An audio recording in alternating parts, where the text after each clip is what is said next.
ડાંગ જિલ્લાના વઘઈ તાલુકામાં શિક્ષણની ચોંકાવનારી હકીકત સામે આવી છે। ડોકપાતાળ ગામે શાળાનું મકાન બનતું હોવા છતાં 135 આદિવાસી બાળકો ખુલ્લા કાચા ઘરના ઓટલા પર ઝાડની છાયામાં ભણવા મજબૂર બન્યા છે। સરકાર એક તરફ ભણશે ગુજરાતની વાત કરે છે, ત્યારે બીજી તરફ ડાંગના અંતરિયાળ વિસ્તારમાં શિક્ષણની આ દયનીય સ્થિતિ અનેક પ્રશ્નો ઊભા કરી રહી છે। નમસ્કાર, હું છું મમન અને અમારા વિશેષ કાર્યક્રમમાં તમારું સ્વાગત છે। આ દ્રશ્યો કોઈ આપત્તિગ્રસ્ત વિસ્તારના નથી, પરંતુ ડાંગ જિલ્લાના વઘઈ તાલુકાના ડોકપાતાળ ગામની પ્રાથમિક શાળાના છે। અહીં ધોરણ 1 થી 8ના 135 આદિવાસી બાળકો ખુલ્લા ઓટલા પર ભણવા મજબૂર બન્યા છે। ડોકપાતાળ ગામે નવી પ્રાથમિક શાળાનું નિર્માણ કાર્ય ચાલી રહ્યું છે, પરંતુ જૂની શાળા તોડી પાડ્યા બાદ બાળકો માટે કોઈ વૈકલ્પિક વ્યવસ્થા કરાઈ નથી। પરિણામે માસૂમ બાળકો કડકડતી ઠંડી, ધૂળ અને પવન વચ્ચે અભ્યાસ કરી રહ્યા છે। બાળકો જમીન પર બેઠા, અહીંના પીવાના પાણીની સુવિધા છે, ના તો શૌચાલયની। ખાસ કરીને બાળકોને ભારે હાલાકીનો સામનો કરવો પડી રહ્યો છે।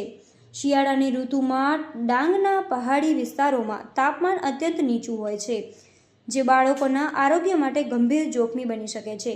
તંત્રની બેદરકારીના કારણે બાળકોનું ભવિષ્ય જોખમમાં મુકાઈ ગયો છે। આવો સાંભળીએ શિક્ષકોએ શું કહ્યું હતું।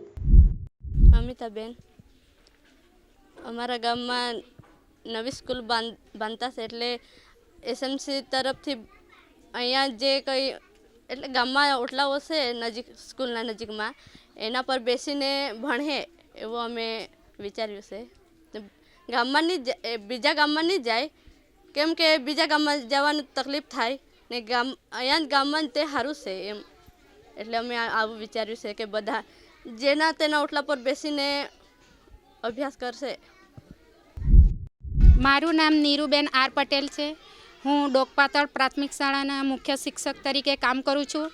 ના સાહેબ, એવું કંઈ બન્યું નથી। એ તો ગામમાં દેવકામ હતું, એટલે ઘરોની સફાઈ ચાલતી હતી, એટલા માટે અમે 2 દિવસ માટે બહાર બેસાડ્યા હતા ને એમાં હવે અમે વૈકલ્પિક વ્યવસ્થા કરેલી જ હતી।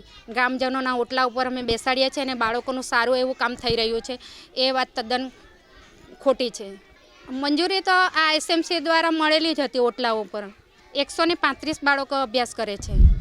આ ઘટના અંગે તમે શું વિચારો છો, કોમેન્ટ કરીને કોમેન્ટ બોક્સમાં જરૂરથી જણાવજો। અત્યાર માટે બસ આટલું જ।